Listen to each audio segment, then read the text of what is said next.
Okay जी, अस्सलाम वालेकुम। क्या हाल है आप लोग? तो मुझे जवाब में से कोई समझ नहीं है, लेकिन मैं ज्यूम कर रहा हूँ कि ठीक ही होगी। अच्छा चलो, अगला मैं टॉपिक करवाने से पहले ना मैं एक चीज बना के दिखाता हूँ। टॉपिक मैं बाद में बताऊंगा कि हम क्या कर रहे हैं। आज थोड़ी बड़ी ब्लड वेसल बनानी पड़ेगी तो समझाने। बेसमेंट मेम्ब्रेन, एंडोथेलियल सेल्स,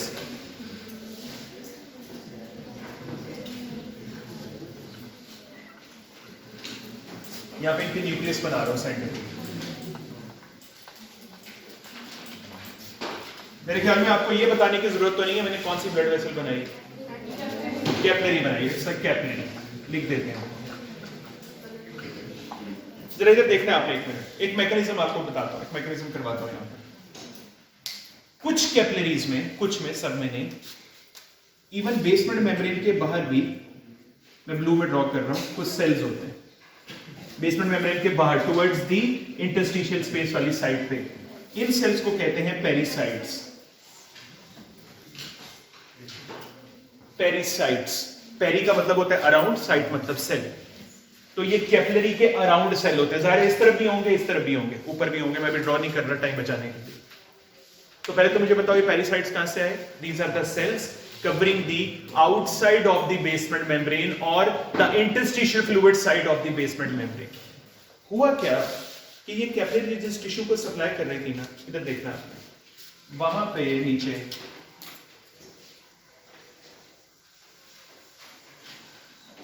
उस टिश्यू के अंदर एक ट्यूमर बन गया, अ कैंसर और ट्यूमर। तो आपको लग रहा है ये नॉर्मल कंडीशन है? ये तो क्लियर हो गया कि नॉर्मल कंडीशन नहीं, ये डिजीज है। तो एक ऐसी कैपिलरी जो एक टिश्यू को नॉर्मली सप्लाई कर रही थी, वहां पे गॉड फॉरबिड एक ट्यूमर क्रिएट हो गया। इस ट्यूमर, जैसे ये ट्यूमर बनता है ना, अभी यहाँ पे एक मैकेनिज्म समझना, आपको पैथोलॉजी में भी एमसीक्यू में काम आएगा इस जगह पे। ये ट्यूमर बनते ही ना यहाँ पे एक सब्सटेंस प्रोड्यूस करता है, उसका नाम ये है VEGF। हाँ, इसकी एब्रिविएशन आपको पता होगी, वेस्कुलर एंडोथेलियल ग्रोथ फैक्टर। इसके नाम पे जरा फोकस करो। वेस्कुलर, वेसल के पास जाएगा, एंडोथेलियल ग्रोथ फैक्टर। इधर देखना आपने गौर से। चलो मैं इसको बना लेता हूँ, छोटे छोटे बना लेता हूँ। ये VEGF आ रहे हैं, ब्लू बॉल्स में मैंने बनाया। यहां पे आगे जो पेरिसाइट्स की जगह होती है, यहां पे इनके पड़े होते हैं रिसेप्टर्स। इनको कहते हैं VEGF रिसेप्टर। जैसे VEGF नीचे से आ रहे हैं, इनका नाम है VEGF रिसेप्टर्स।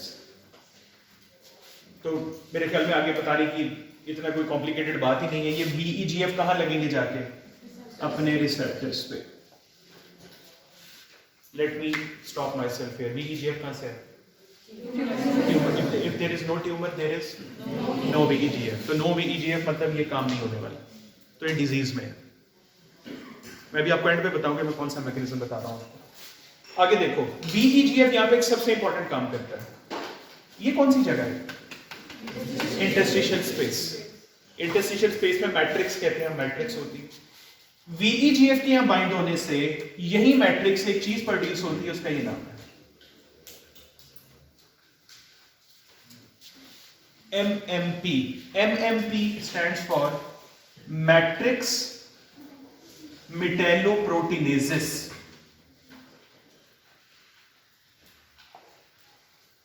क्या नाम है MMPs का?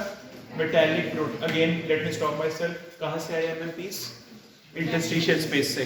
क्यों आए? इनको किसने प्रोड्यूस करवाया? VEGF ने, after binding to its receptor, उसने एक्टिवेट कर दिया इनको। इनके नाम से क्या लग रहा है? What is the end phase? P stands for proteins।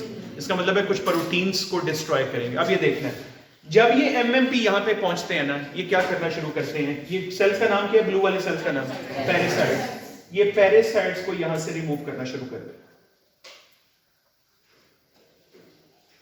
Break down the पेरिसाइट। एक काम, दूसरा काम। ये मैं इधर देखो, ये क्या हुआ? Basement membrane also gone.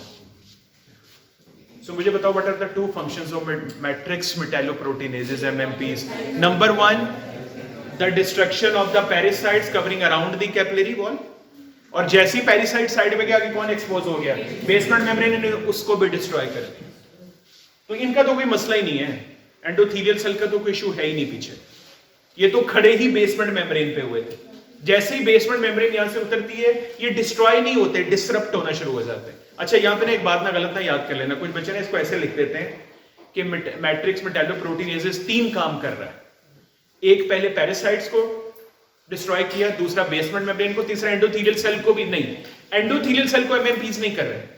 Endothelial cell को सिर्फ क्या हो रहा है कि जैसे ही बेसमेंट मेम्ब्रेन रिमूव हुई है, जिसपे वो खड़े हुए थे, स्टे था, वहां से डिसरप्ट हो गए। अच्छा इधर देखना, अब मैं ट्यूमर यहां पे दोबारा ड्रॉ कर रहा हूं, ये मैं अभी इसको रिमूव कर रहा हूं, एमएमपीज का नाम, यहाँ पे ट्यूमर दोबारा वही ट्यूमर है, जस्ट आपको दिखाने के लिए कि अगली स्टेज पे क्या होगा। ये वही ट्यूमर है, 2 ट्यूमर नहीं बनाए हुए, द सेम ट्यूमर, लेकिन आपको समझाने के लिए। अब यहाँ पे होगा क्या, जैसे ही ये 2 काम हो गए, जो ऊपर वाले एंडोथेलियल सेल हैं वो यहां पे मैं ब्लैक में ड्रॉ कर रहा हूं, एक सेल बना लेते हैं जस्ट लाइक दिस, एक सिंगल सेल जो ऐसे आउटवर्ड आ रहा होता है।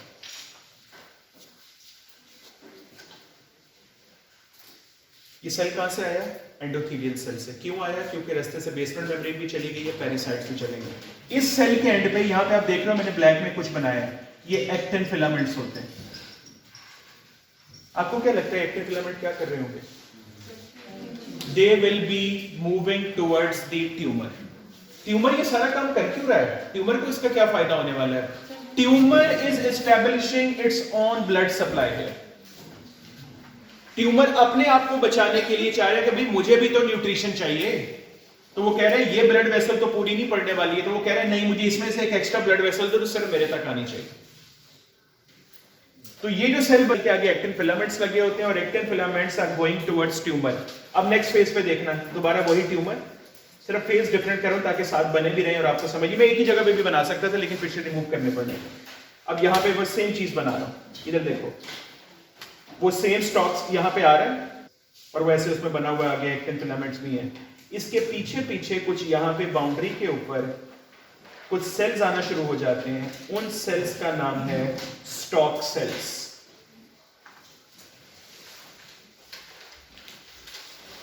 क्या नाम है उनका, आपको लग नहीं रहा ये स्टॉक सेल एंडोथेलियल सेल से बहुत मिलते जुलते हैं। ये भी बिल्कुल ऐसे नीचे जैसे बेसमेंट मेम्ब्रेन बन रही है और उसके ऊपर एंडोथेलियल सेल की तरह, लेकिन यहाँ इनको एंडोथेलियल सेल नहीं बोलते, ये इनका नाम क्या है, stalk cell. And in the last phase जब ये भी काम हो जाता है, जब ये बिल्कुल टच कर जाते हैं actin filament, what happens next is ये पूरे का पूरा स्ट्रक्चर ऐसे जस्ट लाइक दिस, यहाँ पे आगे भी ब्लड वेसल होगी जस्ट लाइक दिस, और ये स्टॉक सेल्स पूरे कन्वर्ट होके क्या बन जाते हैं, एंडोथेलियल सेल। और जो बाकी पैरासाइट्स बचे होते हैं जो डिस्टर्ब नहीं हुए थे साइड से, वो भी ऐसे इसकी बाउंड्री पे आके यहाँ पे दोबारा रीएस्टैब्लिश हो जाए। तो मतलब कहने का ये है, a complete new blood vessel is formed and that blood vessel is supplying to this tumour. अब यहाँ जो ब्लड आएगा, इधर देखो अगर इस डायरेक्शन में आ रहा था, यहाँ जो ब्लड आएगा ऑटोमेटिक सी बात है, ब्लड तो पानी है ना, अपना रास्ता ढूंढे, तो जहां जहां रास्ता बना होगा वो इस ब्लड वेसल में भी जाने वाला है। And tumor has now its own blood supply. Just imagine if there are multiple tumors in the body. Just imagine there are multiple malignant cells in the body. What will happen? आपको पता है जिनका cancer grade 3, grade 4 पे specially पहुंच जाता है, they lose 15 to 20 kgs of weight in 1 month or 2 months without doing any exercise. क्यों weight lose हो रहा है? सारी न्यूट्रिशन तो शिफ्ट किसको हो गई है, ट्यूमर को। अब जो नॉर्मल टिश्यू को ब्लड जाना था उसकी अच्छी खासी परसेंटेज ट्यूमर लेना शुरू हो गए, तो जाहिर है बाकी टिश्यू को ब्लड तो वेट तो लूज होना ही है। आपको पता है कोई आके हमें बताया ना मैंने वेट लूज किया है कुछ केजीज, तो पहला सवाल डॉक्टर का हमेशा ये होता है, इज इट विद एक्सरसाइज और डाइट और विदाउट एक्सरसाइज और डाइट। बहुत इंपॉर्टेंट क्वेश्चन। अगर बगैर नॉर्मल रूटीन जैसे वो चल रहा था और वेट लूज हो रहा है, दिस इज वेरी सिग्निफिकेंट, ये बहुत इंपॉर्टेंट है। हाँ weight lose 1 kg, half kg, 2 kg matter नहीं करता, लेकिन 5, 7, 8 kgs 1 मंथ में लूज हो रहा है विदाउट चेंजिंग एनी रूटीन और कोई उसमें एक्सरसाइज ऐड नहीं हुई, बहुत सिग्निफिकेंट पॉइंट है। इन्वेस्टिगेशन करवानी चाहिए डिटेल से कि इतना वेट लूज क्यों हो। तो उसमें one of the cause is this process is called as angiogenesis. Angio stand for blood vessel, genesis stands for synthesis. अब मुझे बताओ एंजियोजेनेसिस नॉर्मल में होगी? नहीं। एंजियोजेनेसिस का नाम किसके साथ एसोसिएटेड? ट्यूमर के साथ एसोसिएटेड। दिस एंजियोजेनेसिस, मुझे बताओ क्या ये एक दिन में होगी? क्या लग रहा है आपको देख के? ये 1 घंटे में है, 1 मिनट में नहीं। It will take many days. The angiogenesis done by a tumour cell for regulation of its blood flow regulate हो रहा है। This comes under the heading of long term control of local blood flow to tissue।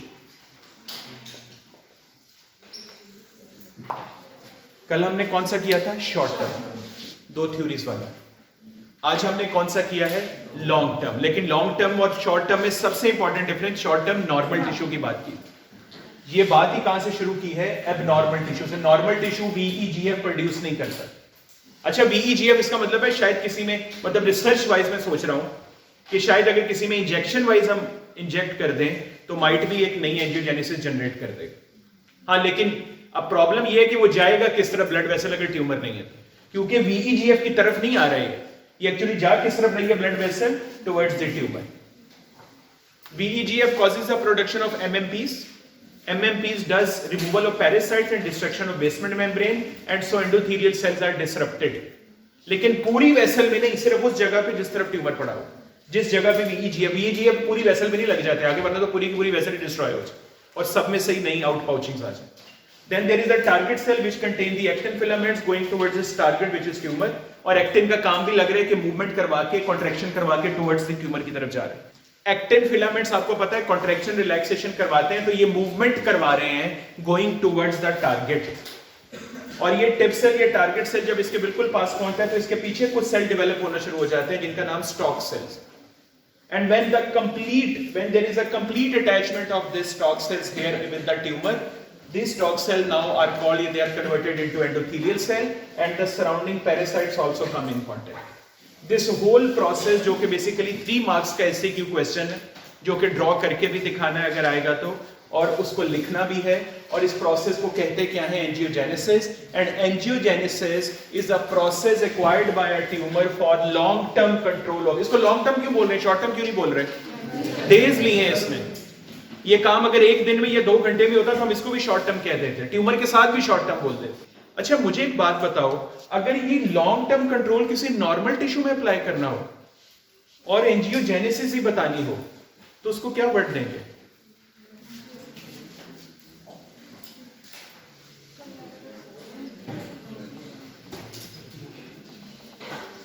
This is the word we give in a normal tissue to the same long-term control. What is it called? Collateral circulation. ये एक body का natural response है when some tissue is not working properly या उसकी nutrient supply का कोई issue बन रहा है, तो फौरी तौर पे, और उसकी ब्लड सप्लाई का प्रॉब्लम है, तो फौरी तौर पे बॉडी खुद ही रिस्पॉन्स करके collateral circulation, new blood vessel बना देती है, जिसको हम बाईपास ऑपरेशन नहीं जो करते, वो इसी मैकेनिज्म पे होता है। आपने एक टर्म पढ़ रखी होगी, एनास्टोमोसिस, एनाटॉमी, मिल रहा है इससे कोलैटरल सर्कुलेशन से, कि there is not a single blood supply, there are many blood supplies supplying a single tissue just because of the fact ये कोलैटरल सर्कुलेशन एनास्टोमोसिस डेवलप ही तब होता है कि जब एक नॉर्मल से हटके कोई टिश्यू में प्रॉब्लम आ रही है ब्लड सप्लाई में, तो खुद ब खुद ब्लड वेसल, और वो एंजियोजेनेसिस से बहुत मिलता जुलता होता है। हाँ, उसका मैं डिटेल में नहीं जा रहा कि उसका VEGF कहां से आता है और वो कहां से आता है, उसकी डिटेल अभी जरूरत नहीं है, लेकिन इतना इसको समझना। तो अगर एंजियोजेनेसिस का वर्ड यूज करना है तो ट्यूमर के साथ और लॉन्ग टर्म में, और अगर आपने उसको नॉर्मल टिश्यू में शिफ्ट करना है तो वो कौन सा हो जाएगा? Collateral circulation.